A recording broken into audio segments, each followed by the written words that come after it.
Let me just emphatically agree with something the General said.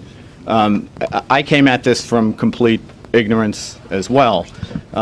It was ignorance in 1993 when I think all of us were clueless, frankly, about what it is that we were up against. But I'd suggest that there's a silver lining, at least in the initial stages of ignorance, and that is that back in those days, 1993 and forward, we weren't dealing with 17 years of built-up political correctness that sort of put everybody off from dealing with the reality that was in front of us.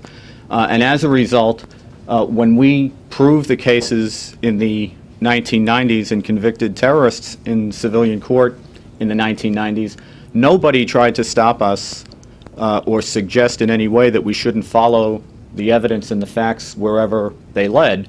And as a result, whatever politically correct thing the government may have been saying outside the courtroom, inside the courtroom where it was important, where we were speaking to the jury, we were able to establish for them that the people who were committing terrorist acts and committed to destroying the United States were acting specifically and directly on the basis of an ideology. Since that time, in the 17 years since then, we've built up a narrative that I would suggest to you is a fictional narrative, and that's the whole point of this exercise. And that is that what we are confronted by is a handful, relatively speaking, of aberrational, marginal, fringe characters, and they are the extremists. And everybody else, as long as they're not planning to blow up a bridge this second, is a moderate. And what our argument is here is that that's no way to protect a country.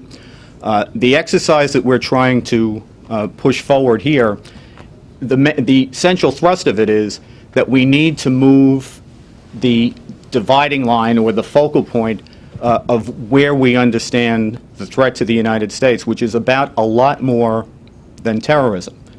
There are terrorists, but there are also radicals who, though they don't use terrorist methods, want to take the United States exactly to the place where the terrorists want to take the United States. So what we're suggesting is that the dividing line here is not terrorism. The dividing line here is Sharia. Sharia is the Islamic legal and political framework. There are some in the Islamic world who want to take it the way that we take religion in the West. That is, that it's a private matter that isn't imposed as an institutional, legal, political matter on the rest of society.